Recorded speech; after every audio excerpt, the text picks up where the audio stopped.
జాతీయ జెండా మన స్వాభిమానానికి ప్రతీక. మన తెలుగు బిడ్డ పింగళి వెంకన్న రూపుదిద్దుకున్న ఈ యొక్క జెండా మనందరికీ కూడా ఒక గర్వకారణం. దీంట్లో మొత్తం మన యొక్క జాతి యొక్క యావత్ చరిత్ర కూడా దాగింది. కనుక ఈ యొక్క జెండా మనందరం కూడా సగర్వంగా ఎగిరించే ఒక గొప్ప కార్యక్రమం మన ప్రియతమ ప్రధాని నరేంద్ర మోడీ గారు ప్రారంభించడం జరిగింది. ఆజాదీ కా అమృత మహోత్సవ్ సందర్భంగా ప్రతి ఇంటిపై జెండా ఎగరేయాలి అనే ఒక సంకల్పం తీసుకోవడం జరిగింది. కేవలం అప్పుడే కాకుండా ప్రతి ఆగస్టు 15వ తారీఖు మనం దీన్ని పెద్ద ఎత్తున సంబరాల రూపంలో చేయాలి. మన జాతి సగర్వంగా ఇవాళ ప్రపంచంలో నిలబడింది అంటే దీని యొక్క జెండా కారణం. కనుక ఆ జెండాని మన అందరి ఇంటిపైన ఎగరేసుకునే ఒక గొప్ప పండగ కార్యక్రమం మనందరం చేయాలి.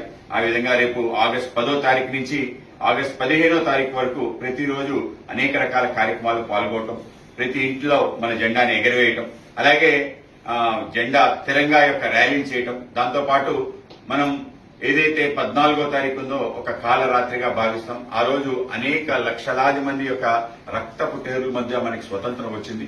ఆ యొక్క కాలరాత్రిని ఒకసారి తప్పనిసరిగా స్మరించుకోవాలి. ఆ బలిదానాలన్నీ కూడా గుర్తుంచుకోవాలి. హర్రర్స్ ఆఫ్ పార్టీషన్స్ ఏదైతే ఉందో దాని సందర్భంగా మనం ఒక సమావేశాలు కూడా ఏర్పాటు చేసుకోవటం, అలాగే కాగడాల ప్రదర్శన చేయటం, వాళ్ళందరికీ కూడా ఆత్మ శాంతి చేకూరే విధంగా మనం ప్రయత్నం చేయటం. ఏ విభజన ఈ దేశాన్ని ముక్కలు చేసిందో ఆ విభజన ఇంకొకసారి ఈ దేశంలో రాకుండా మనందరిలో కూడా ప్రఖరమైన దేశభక్తి నిండి ప్రతి హృదయం కూడా దేశం కోసం, భారత మాత కోసం తప్పించే విధంగా తయారు కావాలి. అటువంటి స్వాభిమానానికి ప్రతీకమైన ఈ జెండా మన ఇంటిపైన ఎగరేసి సగర్వంగా మనం భారతీయుడని చాటి చెప్పాలి. భారత్ మాతాకి జై అనే నినాదంతో మారుమోగాలి. అందరం కలిసి హర్ ఘర్ తిరంగా కార్యక్రమంలో పాల్గొందాం. మనందరి ఇంటిపైన జెండాని ఎగరేద్దాం. భారత్ మాతాకి జై.